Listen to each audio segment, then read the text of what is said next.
بسم الله الرحمن الرحيم. السلام عليكم ورحمة الله وبركاته.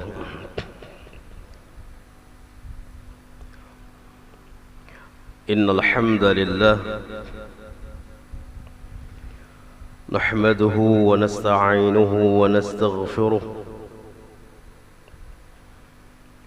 ونعوذ بالله من شرور أنفسنا وسيئات أعمالنا. من يهده الله فلا مضل له ومن يضلله فلا هادي له.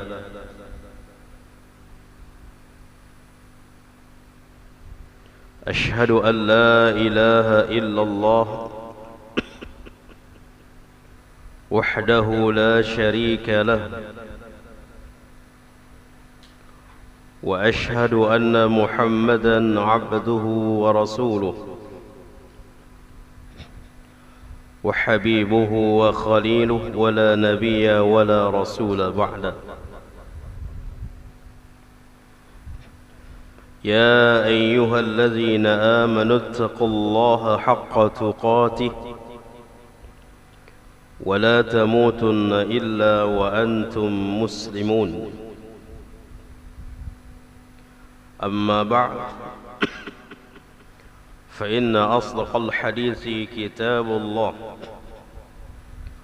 وخير الهدي هدي محمد صلى الله عليه وسلم، وشر الأمور محدثاتها، وكل محدثة بدعة، وكل بدعة ضلالة، وكل ضلالة في النار.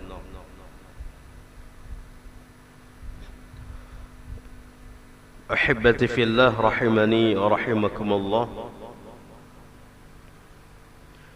Alhamdulillah, kita bersyukur kepada Allah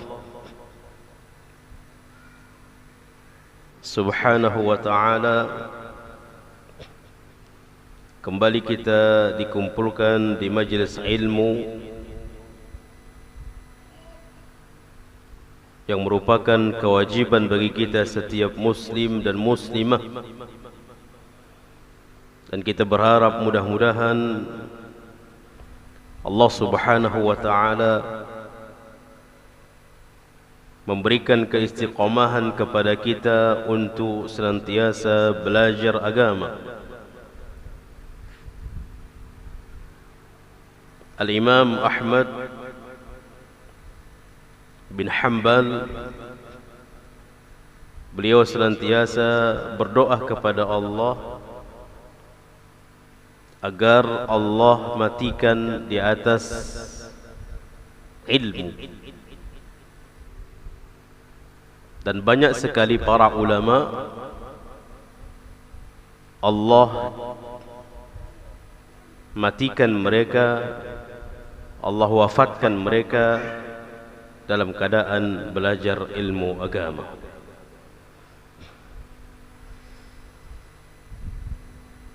Kemudian ahibati fillah rahimani wa rahimakumullah, malam ini insyaallah kita membahas ayat-ayat seputar tentang puasa.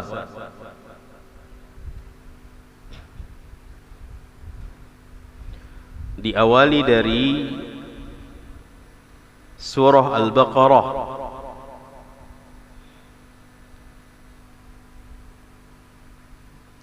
Surah Al-Baqarah ayat 183.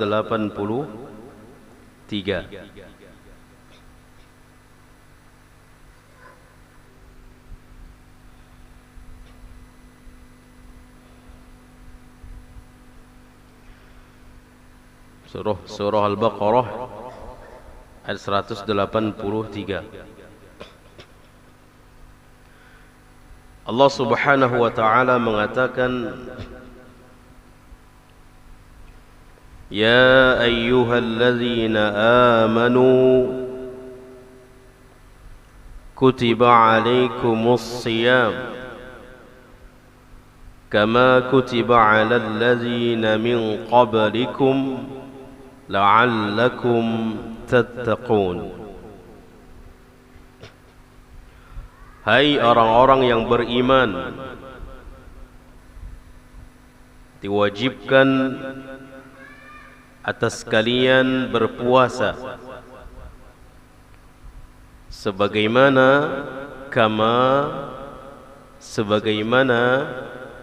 kutiba, sebagaimana diwajibkan alal ladzina min qablikum, atas orang-orang sebelum kalian, la'allakum tattaqun, agar kalian menjadi orang-orang yang bertakwa.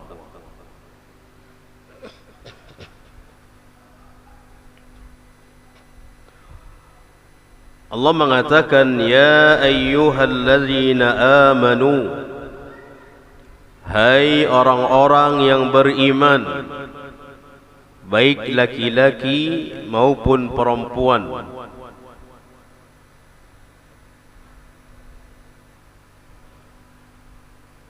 kutiba alaikumus siyam, kutiba diwajibkan,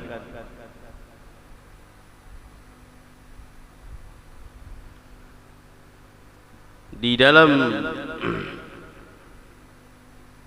usul fiqih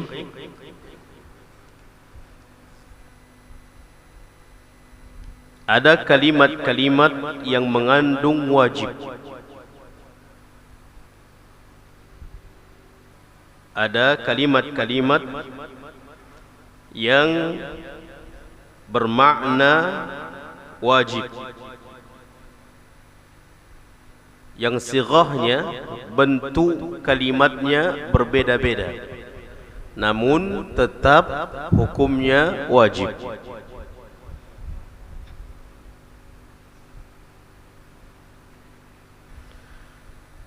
Pertama yang sering kita mendengar, wajaba alaikum, diwajibkan atas kalian. Langsung kalimat wajib, wajaba alaikum.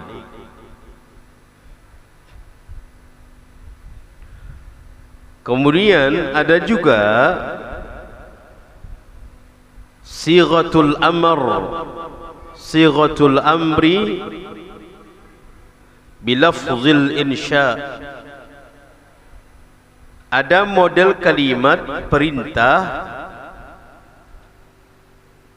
yang berlafaz talab, meminta,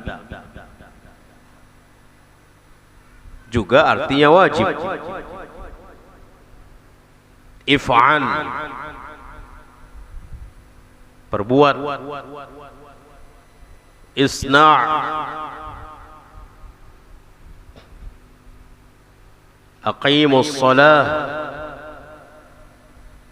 aqimus salah, dirikan salat.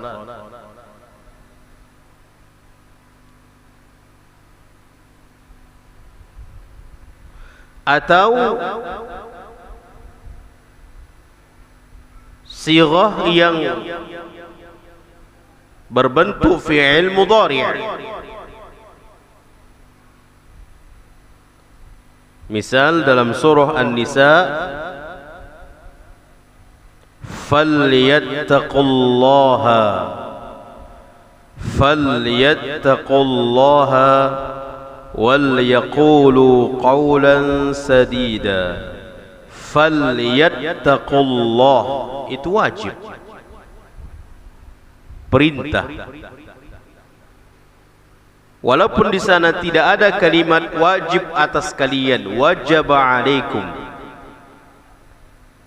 namun bentuk lain, kalimat lain yang bermakna wajib, falyattaqullah, bertakwalah kalian, ini wajib.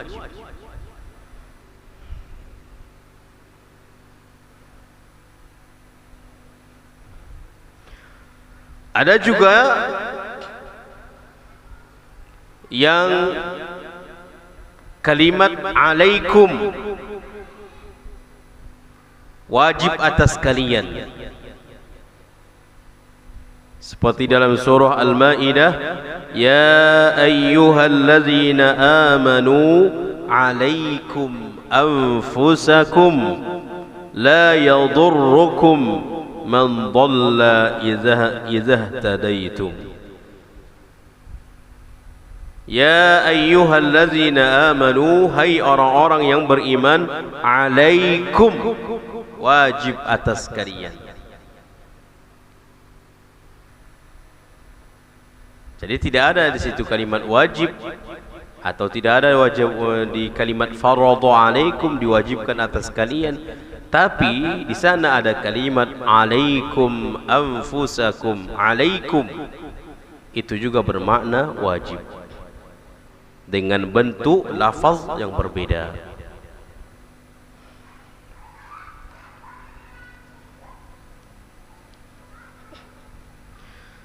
Ada juga sirah kalimat, bentuk kalimat yang berfungsi juga wajib. Langsung dia berbentuk kalimat perintah, amara. Sirah dengan lafaz amara, sebagaimana firman Allah, innallaha ya'muru, innallaha ya'muru bil 'adli wal ihsan wa ita'i dzil qurba. Innallaha ya'muru, ya'muru berasal dari amara, sesungguhnya Allah perintahkan. Berarti sama halnya dengan Allah wajib, Allah wajibkan. Sesungguhnya Allah perintahkan kalian untuk berbuat adil dan berbuat ihsan, menunjukkan sesungguhnya Allah mewajibkan, karena ada di sana kalimat amara.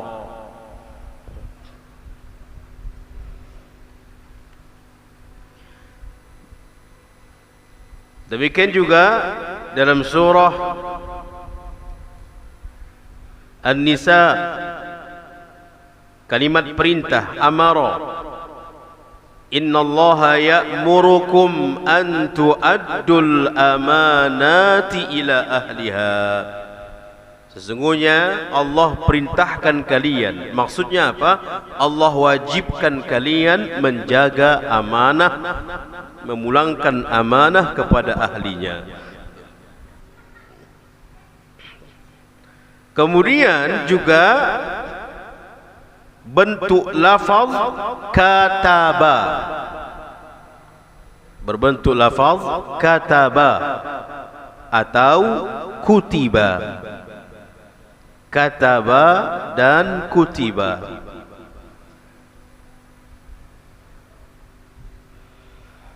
Yang artinya juga wajib. Kalau dia kataba, disebutkan di dalam hadis, innallaha katabal ihsan ala kulli syai'. Sesungguhnya Allah mewajibkan, innallaha kataba, sesungguhnya Allah kataba. Apa maksud kataba di sini? Mewajibkan. Demikian juga memakai kalimat kutiba, seperti di dalam ayat yang kita bahas, ya ayyuhalladzina amanu kutiba. Hai orang-orang beriman, diwajibkan atas kalian. Mana kalimat yang bermakna wajib? Kutiba. Jelas ini ikhwan? Kutiba.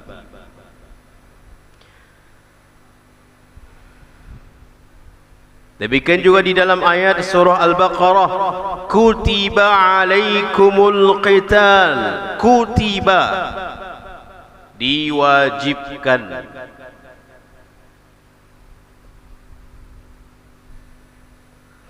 Ada juga yang berfungsi wajib dengan bentuk kalimat faradha. Faradha.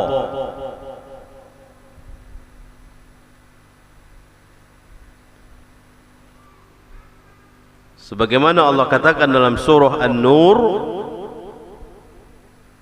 suratun anzalnaha wa faradnaha.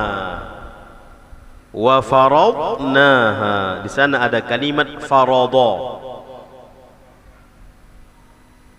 Wajib.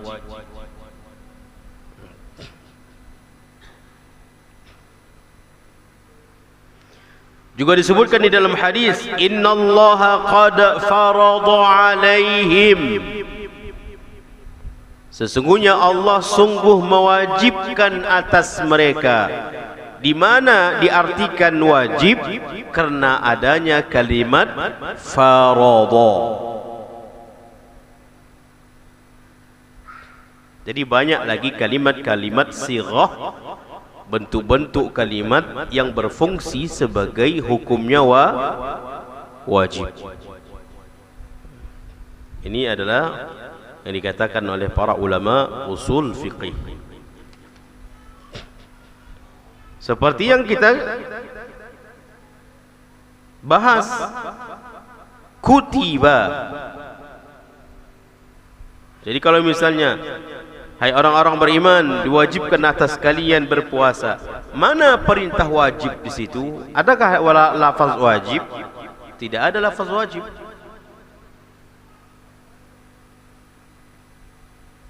Tidak Allah katakan ya ayyuhallazina amanu wajaba alaikum. Tidak. Jadi di mana kita mengambil artikan wajib atas kalian? Di kalimat kutiba.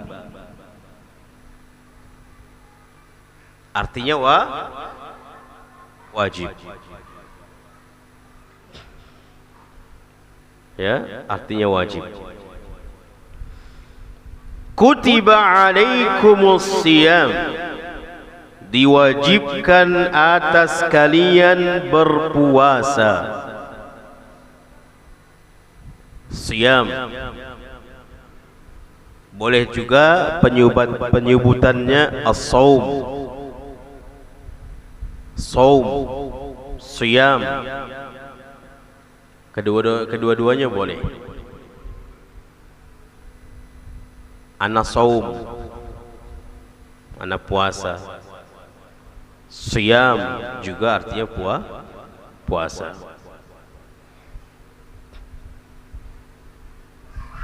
Nanti insyaallah di pelajaran fikih puasa baru kita artikan apa ta'rif, apa definisi puasa. Itu pembahasan fikih. Apa definisi puasa.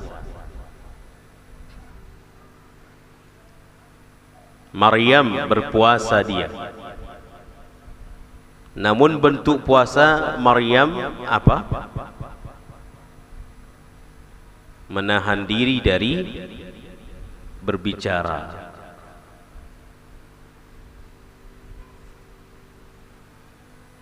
Menahan diri dari berbicara. Inni nazartu lirrahmani sawma. Sesungguhnya aku bernazar kepada Rabbku sawma. Di sana juga ada kalimat saum. Menahan. Bukan maksud saum di sini yang dilakukan oleh Maryam berpuasa, tidak. Tapi yang maksud saum di sini adalah bentuk puasa menahan dari berbicara kepada orang lain.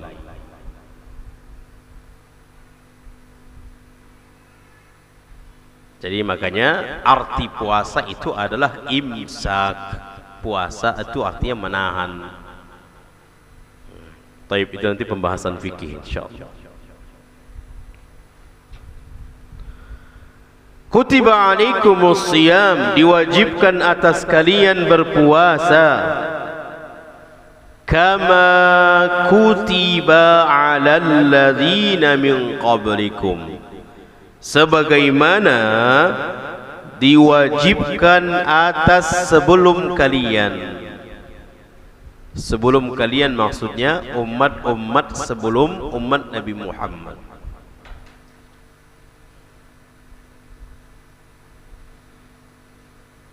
Sebelum kalian maksudnya sebelum umat-umat Nabi Muhammad.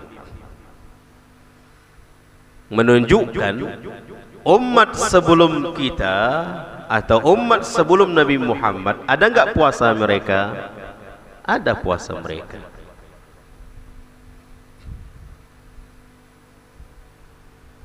Apa bentuk puasa umat sebelum umat Nabi Muhammad?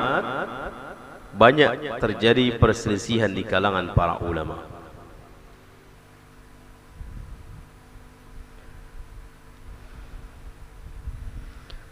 Dikatakan oleh Sa'id bin Jubair, Sa'id bin Jubair, seorang ulama,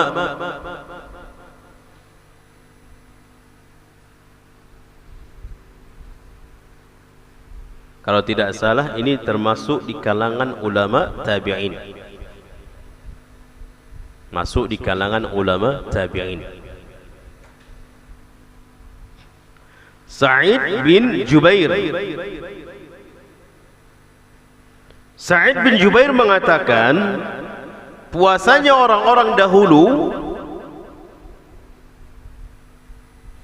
minal atamah ilal laylah al-qabilah. Ada namanya puasa atamah. Puasa atamah itu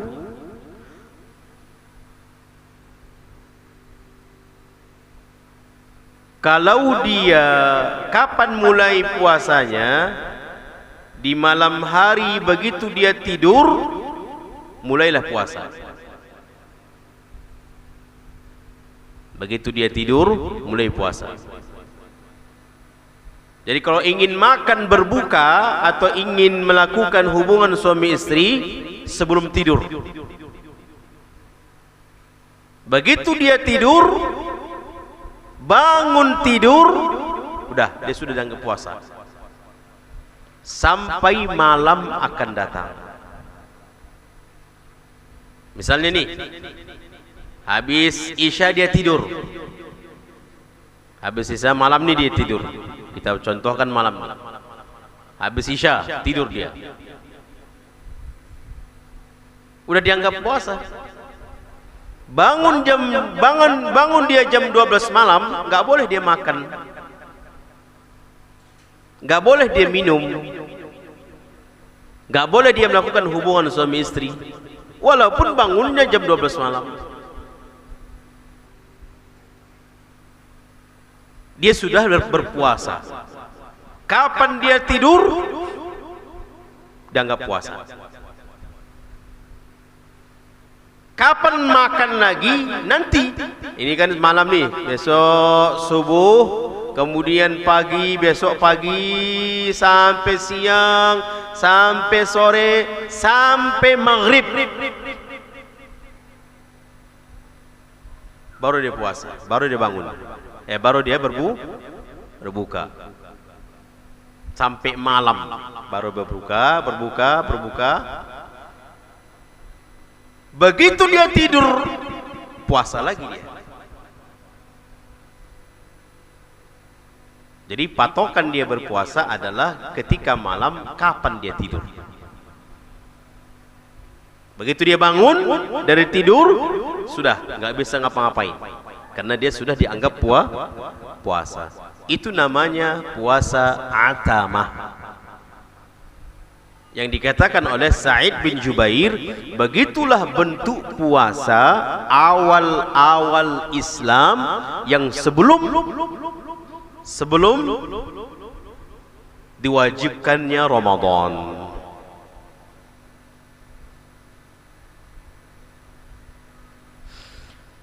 Sebagian ulama tafsir, maksud dari sebelum kalian adalah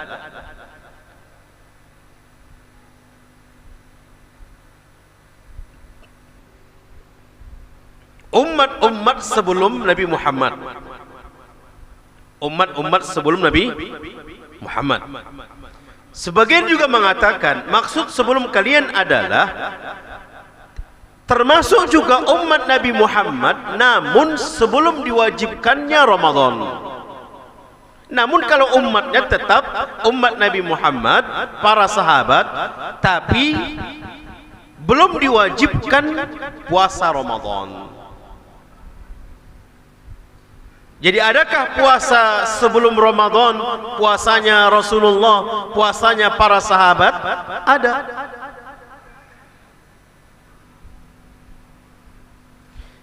Di antara ulama yang mengatakan, di antara para ulama mengatakan bentuk puasanya adalah puasa Asyura. Itu diwajibkan sebelum turunnya Ramadan.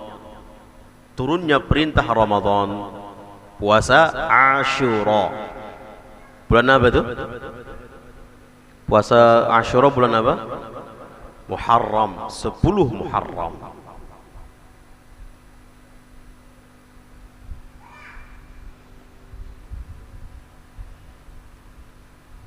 Jadi itu hukumnya dahulu. Sebagian ulama mengatakan wajib. Al-Imam An-Nawawi rahimahullahu ta'ala mengatakan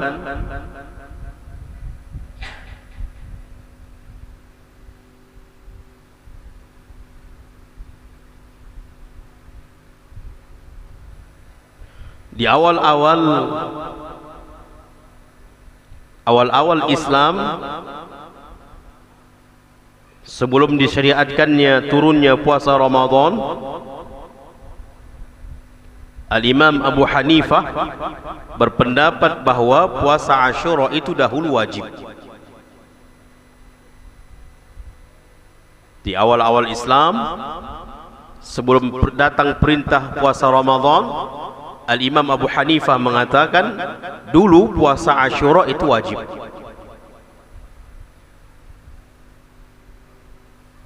Namun sebagian ulama lain seperti mazhab Syafi'i dan mazhab lainnya, dahulu sebelum turunnya perintah puasa Ramadan, puasa Asyura itu juga sunnah hukumnya. Sunnah yang sangat ditegaskan, sunnah yang sangat dianjurkan, tidak wajib. Namun sangat ditegaskan, belum sampai kepada wajib. Namun sangat dianjurkan, ditegaskan. Begitu turun perintah puasa Ramadan, maka hukumnya puasa Asyura tetap sunnah, namun lebih di tidak seperti ditegaskan lagi seperti di awal. Penegasannya berkurang dengan adanya perintah puasa Ramadan. Jadi kalau Abu Hanifah mengatakan di awal-awal Islam sebelum turunnya Ramadan, puasa Asyura itu wajib.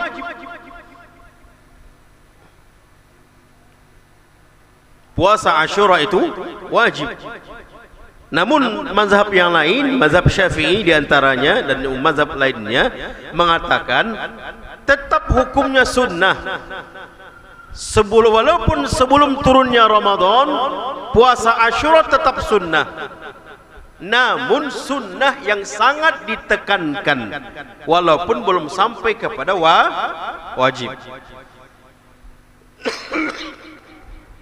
Istilahnya aib kalau enggak puasa di saat itu, walaupun tidak wajib, tapi malu karena banyaknya orang berpuasa di Asyura itu walaupun belum sampai wajib. Kalau wajib kan sudah ada celaan,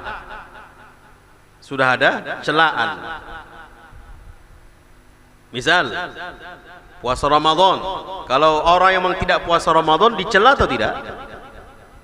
Hah? Tercela. Kita yang berpuasa melihat orang yang tidak berpuasa, kita memandang itu tercela. Wajar saja dicela, bisa wajar saja tercela. Kenapa ya bapak ini tak puasa? Nah, bisa saja. Karena wajib. Tapi kalau misalnya puasa sunnah, Asyura misalnya, ada orang yang puasanya yang ada yang berpuasa Asyura dan ada yang tidak puasa Asyura. Kalau ada orang tidak berpuasa Asyura, ya tidak pula sampai kita celah seperti orang yang tidak puasa Ramadan. Ya. Jadi awal-awal Islam sebelum turunnya Ramadan, di kalangan pendapat Abu Hanifah mengatakan Asyura itu wajib. Dan itu terjadi di kalangan Rasulullah dan para sahabat. Dan itu adalah umat Nabi Muhammad. Makanya kita katakan tadi, maksud dari kutiba 'alal ladzina min qablikum, sebagaimana diwajibkan atas orang sebelum kalian, maksudnya yang pertama umat-umat sebelum Rasulullah, umat-umat sebelum umat Nabi Muhammad. Nah, inilah dia puasa atamah itu. Puasa yang begitu tidur bangun puasa dia. Nah, itu umat-umat sebelum Nabi Muhammad. Itu namanya puasa atamah. Nanti Isya bangun tidur dia, begitu dia tidur bangun jam 11 malam, nggak boleh lagi dia makan minum, nggak boleh lagi, puasa dianggap. Sampai besok malam berjumpa baru dia makan minum lagi, melakukan hubungan suami istri. Begitu dia tidur bangun tidur, sudah puasa lagi dia. Dan ini puasanya umat-umat sebelum umat Nabi Muhammad. Itu dikatakan oleh Sa'id bin Jubair. Faham ini, ikhwan? Puasa apa namanya? Puasa atamah. Ain ta mim ta tamarbutah. Atamah. Lagu bahasa apanya? Latinnya a THATA gitu ya.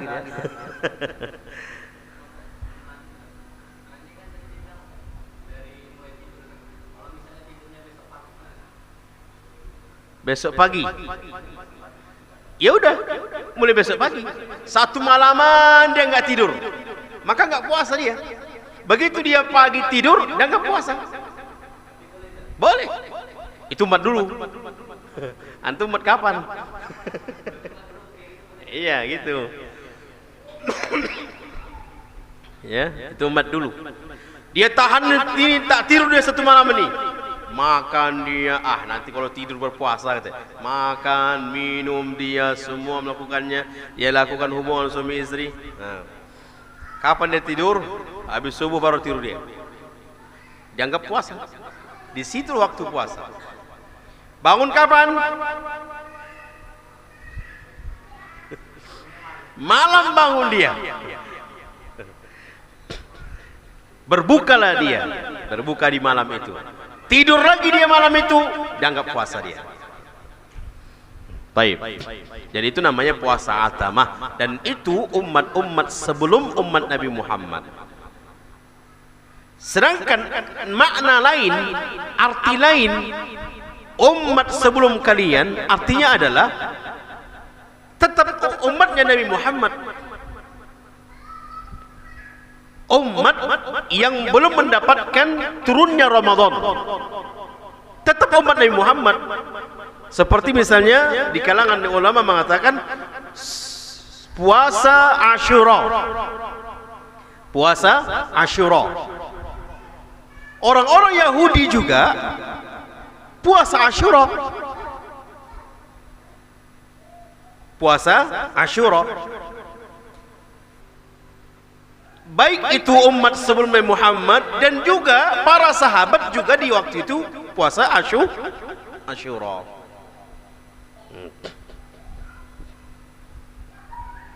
Jadi maksud sebelum kalian adalah maksudnya sebelum di makna yang kedua maksudnya adalah sebelum turunnya Ramadan.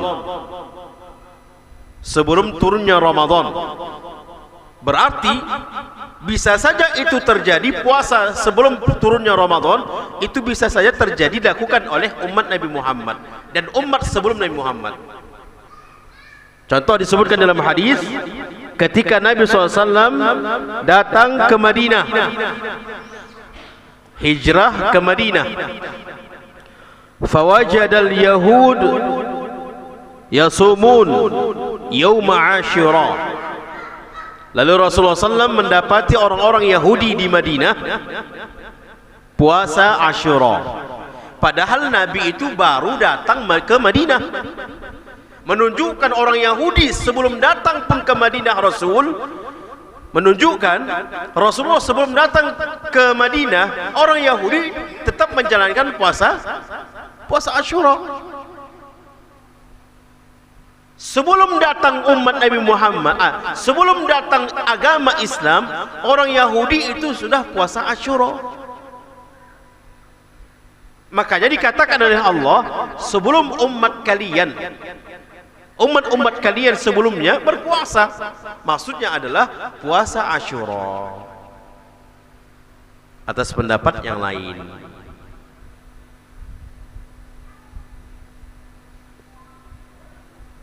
puasa Asyura. Faham ini kan? Jadi kalau kita katakan, hai orang-orang beriman, diwajibkan atas kalian berpuasa sebagaimana diwajibkan atas sebelum kalian. Atas sebelum kalian. Maknanya pertama, benar-benar umat sebelum umat Nabi Muhammad. Sebelum umat Nabi Muhammad artinya sebelum agama Islam turun. Orang-orang manusia berpuasa. Ada model puasanya sebelum turunnya Islam. Apa model puasanya? Yang pertama, pendapat Sa'id Al-Jubair mengatakan itulah namanya puasa atamah yang kita jelaskan tadi. Begitu dia malam tidur malam, begitu bangun puasa dia. Sebagian ulama berpendapat puasa sebelum turunnya Islam adalah puasa Asyura. Jadi puasa Asyura ini sudah dilakukan orang-orang Yahudi sebelum Rasul datang ke Madinah atau sebelum Islam turun. Orang-orang Yahudi sudah puasa Asyura.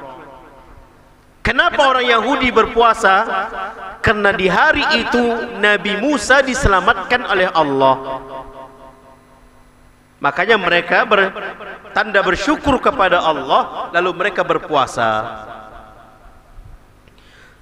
Kemudian kata Nabi SAW, faqala Nabi sallallahu alaihi wasallam, nahnu aula bi Musa minkum. Kalau begitu kami lebih layak daripada kalian.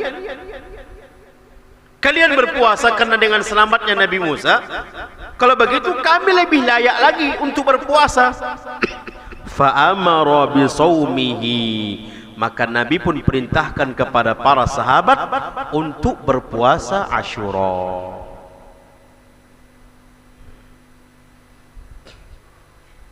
Makanya disinilah Abu Hanifah mengatakan awal-awal sebelum turunnya, awal-awal Islam, sebelum turunnya perintah puasa Ramadan, puasa Asyura itu hukumnya wajib. Itu pendapat Abu Hanifah. Pendapat yang lain mazhab Syafi'i dan mazhab lainnya, sebelum turunnya puasa Ramadan, puasa Asyura itu tetap hukumnya sunnah. Namun sunnah yang sangat ditekankan walaupun belum sampai kepada wajib. Namun begitu turunnya Ramadan, begitu turun perintah puasa Ramadan, puasa Asyura itu tetap hukumnya sunnah, tapi tidak setegas sebelum turunnya Ramadan.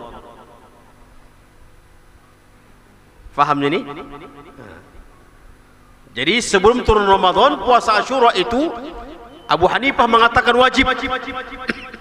Mazhab Syafi'i mengatakan tidak wajib, tetap sunnah. Namun sunnah muakkadah, sunnah yang sangat ditegaskan.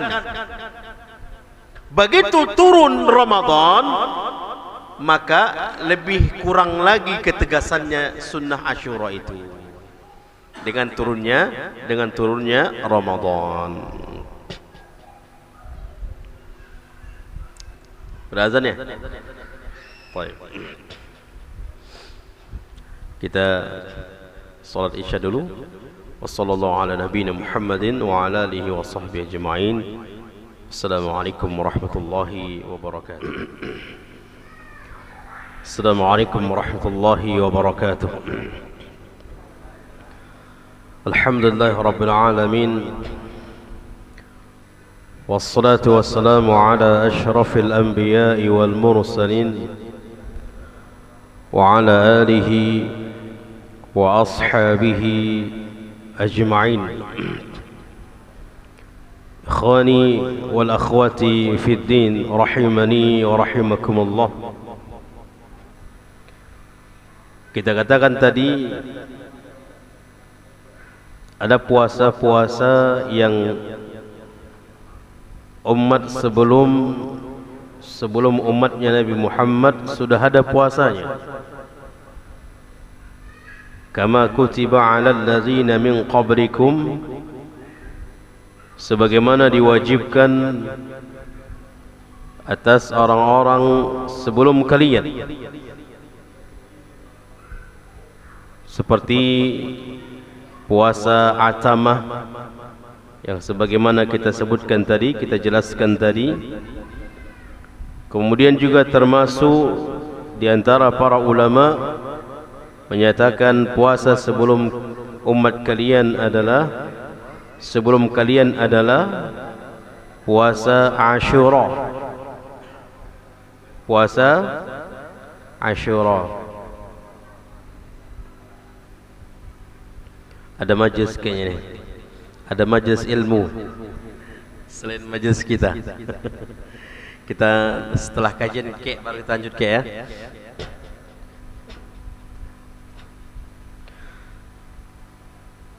Kemudian sebagian ulama menyatakan puasa sebelum kalian adalah puasa setiap bulannya 3 hari. Puasa 3 hari setiap bulannya.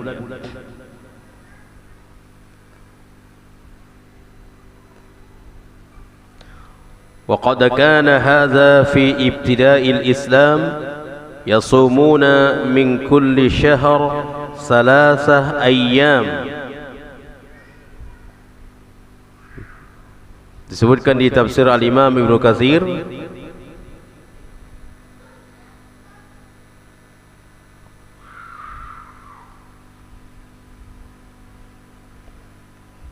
bahwa di antara puasa sebelum kalian adalah 3 hari setiap bulannya.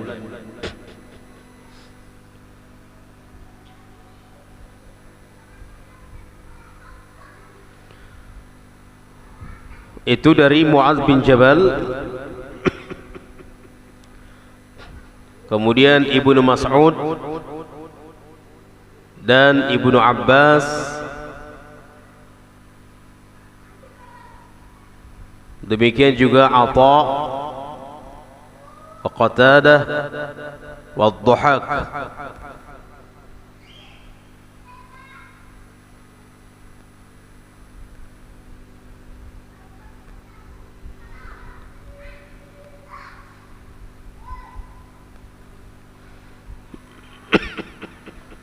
Kemudian puasa yang 3 hari ini yang wajib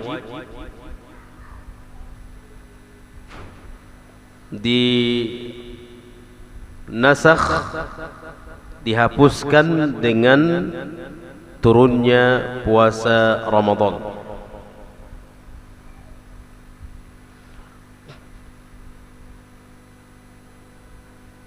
Kemudian juga di antara puasa sebelum kalian adalah puasanya Nabi Daud. Dan kata Nabi SAW, termasuk puasa yang terbaik.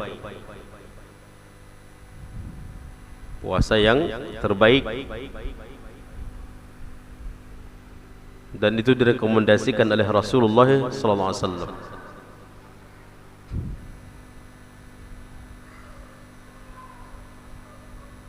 Satu hari berpuasa, satu hari berbuka.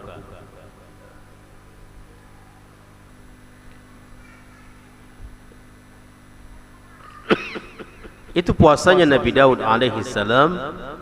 Namun masih disyariatkan puasa Nabi Daud itu untuk dilakukan. Jadi ikhwani wal akhwati fid din, ada syariat-syariat sebelum syariatnya Nabi Muhammad, dan ada syariat-syariat sebelum syariatnya Nabi Muhammad yang dihapus, dan ada yang diteruskan, disyariatkan kita umat Nabi Muhammad melaksanakannya. Padahal itu syariat umat sebelum Nabi Muhammad, dengan syarat adanya ketegasan hadis atau dalil bahwa syariat umat Nabi sebelum Nabi Muhammad itu masih di dalam syariat umat Nabi Muhammad. Adanya dalil yang jelas, seperti puasanya Nabi Daud alaihi salam. Karena pernah ditanya oleh seseorang kepada Syekh Shalih Al-Utsaimin tentang, bukankah puasa Daud itu adalah puasa umat-umat sebelum, atau umat sebelum Nabi Muhammad, atau syariat sebelum Nabi Muhammad? Maka beliau mengatakan syariat sebelum Nabi Muhammad. Kemudian kalau ada dalil Rasul menjelaskan bolehnya kita melakukannya, adanya dalil yang membolehkan kita melakukannya, dan itu belum binasakh, nasakh mansukh belum dihapus, maka dibolehkan, disunnahkan. Ya, kecuali kalau ada dalil yang menghapuskan syariat itu, sehingga kita umat Nabi Muhammad tidak boleh lagi mengamalkan syariat sebelumnya. Adanya dalil dihapuskan syariat tersebut. Tapi kalau ada dalil menegaskan untuk bolehnya melaksanakannya, maka itu bagian dari sunnah, bagian dari syariat. Baik. Itu juga termasuk adalah contoh puasa sebelum kalian.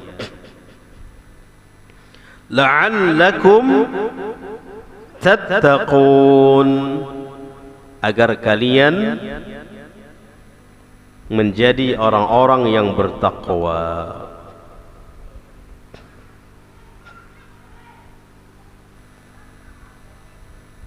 Agar kalian menjadi orang-orang yang bertakwa, maksudnya li'anna as-sawma wasilah ila taqwa, puasa itu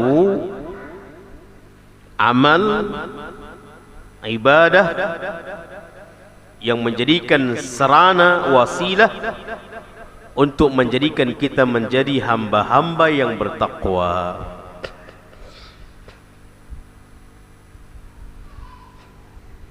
Kalau benar-benar puasanya, makanya di antara hikmah puasa itu adalah mempersempit apa? Mempersempit apa? Aliran darah yang syaitan berjalan di aliran tersebut. Jadi mempersempit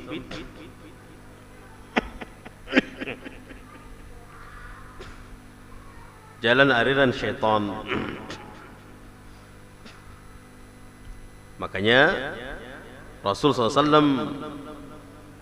memerintahkan kepada para pemuda untuk kalau mereka belum mampu menikah untuk berpuasa.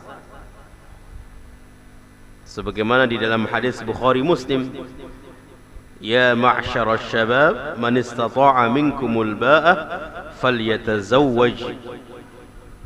Wahai para pemuda, siapa yang mampu bagi kalian menikah, maka menikahlah.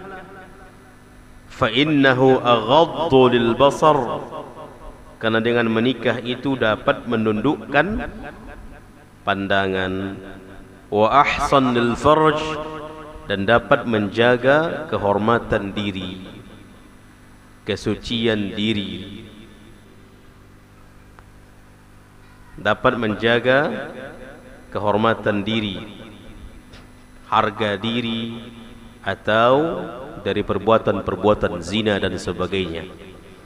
Wa man lam yastati', namun siapa yang tidak mampu untuk menikah, fa'alaihi bis-shaum, maka hendaklah dia berpuasa.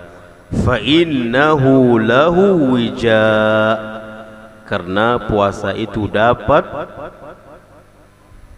mencegah dia dari perbuatan-perbuatan yang dosa dan maksiat.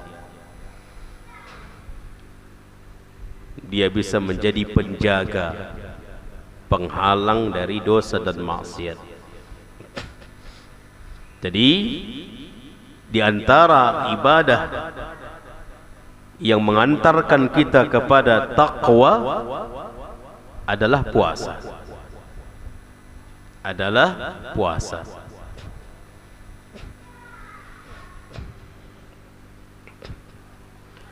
Namun sebagaimana kita sampaikan, puasa yang menahan segalanya, bukan hanya puasa menahan lapar dan haus saja.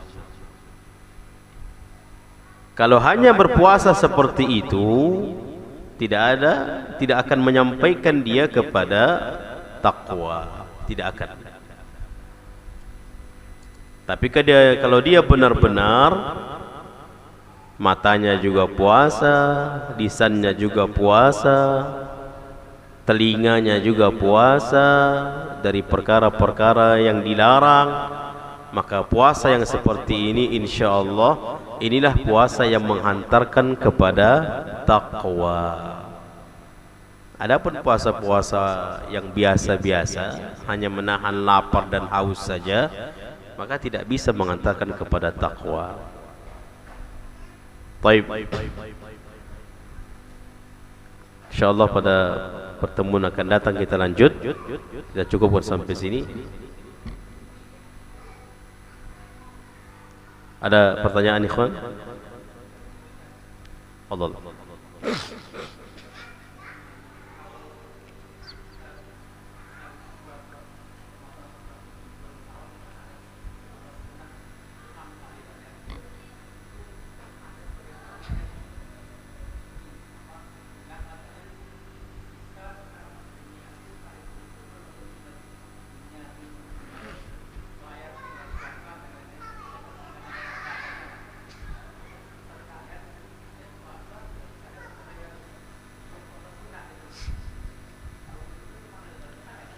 menggabungkan puasa bayar dengan puasa Syawal yang 6 hari.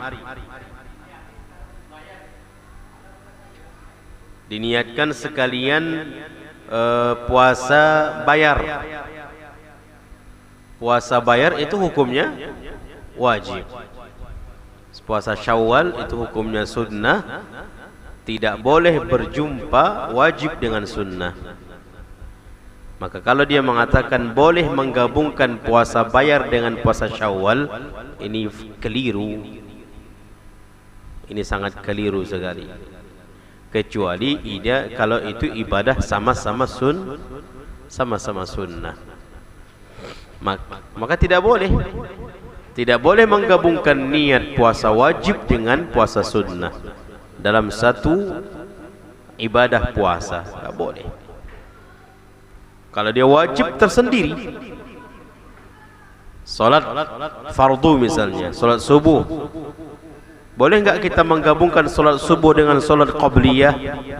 Enggak boleh. Salat subuh tersendiri. Tapi kalau dia salat sunnah, salat qabliyah dengan salat tahiyatul masjid, boleh enggak digabung? Boleh. Kalau dia ibadah sunnah. Maka kalau dia ibadah wajib dengan sunnah, tidak boleh. Tidak boleh digabungkan. Kalau ingin mengambil Syawal, bayar dulu hutang. Bayar dulu yang ada, misalnya Ramadan ketinggalan atau tidak sempurna, maka dulukan dulu bayar hutang dari puasa Ramadan. Setelah itu baru dia puasa Syawal. Itu lebih afdal. Kalau digabung tidak boleh. Habis? Fadhal.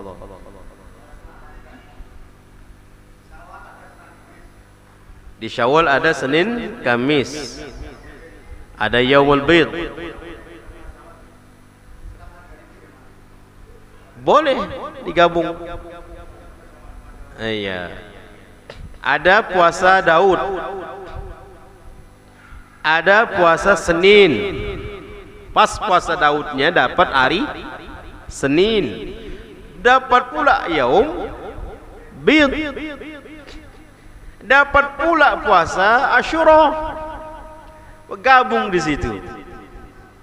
Sunnah semuanya ini, sunnah semua. Maka ini boleh. Iya, sunnah sama sunnah dengan satu niat, dengan memasang beberapa niat dibolehkan. Itu dikatakan oleh Al-Imam An-Nawawi, sampai beliau meneliti 20 tahun lamanya, dia mendapati tidak ada di sana masalah. Menunjukkan boleh, kecuali antara wajib dengan sunnah. Baik, habis.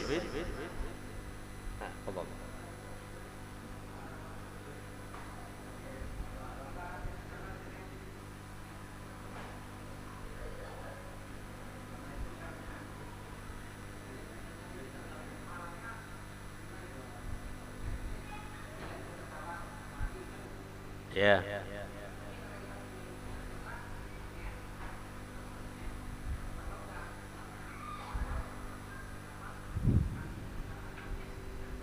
Ya, enggak masalah.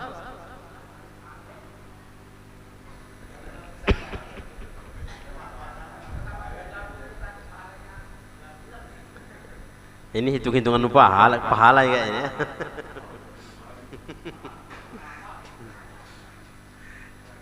Kalau dia puasa Syawal misalnya, kemudian dia niatkan puasa Syawal, kebetulan di hari Senin dia juga niatkan puasa Senin sunnah, berarti dua double pahalanya.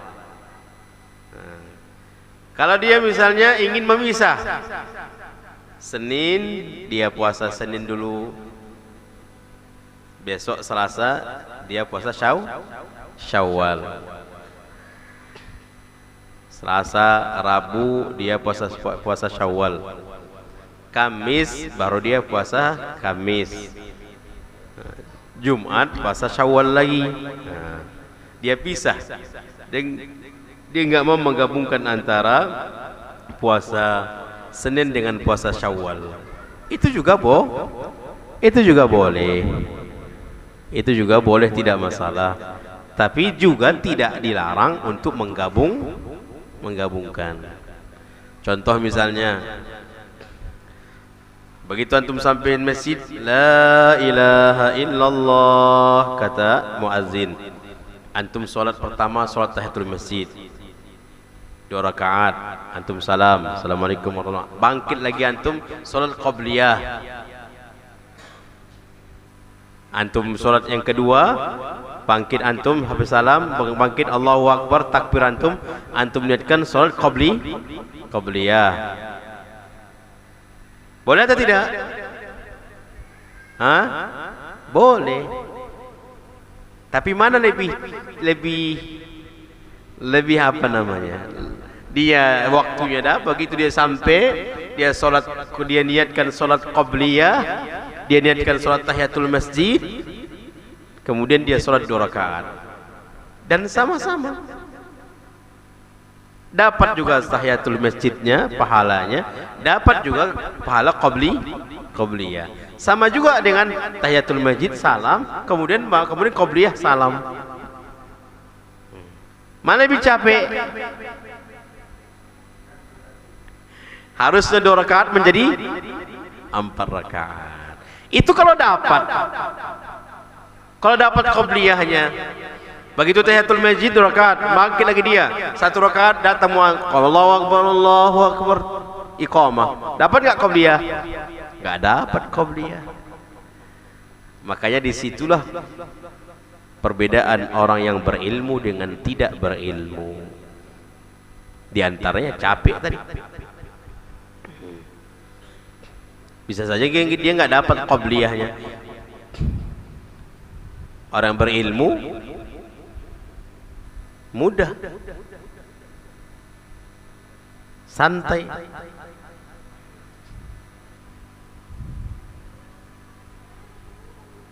Paham ya? Nah, jadi tetap dia mendapat pahalanya. Habis? Baik.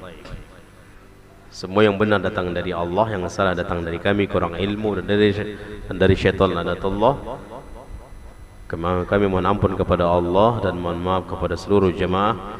Kita tutup dengan doa kafaratul majlis. Subhanakallahumma wa bihamdika asyhadu an la ilaha illa anta astaghfiruka wa atubu ilaik. Akhiru da'wana alhamdulillahi rabbil alamin. Wassalamu alaikum warahmatullahi wabarakatuh.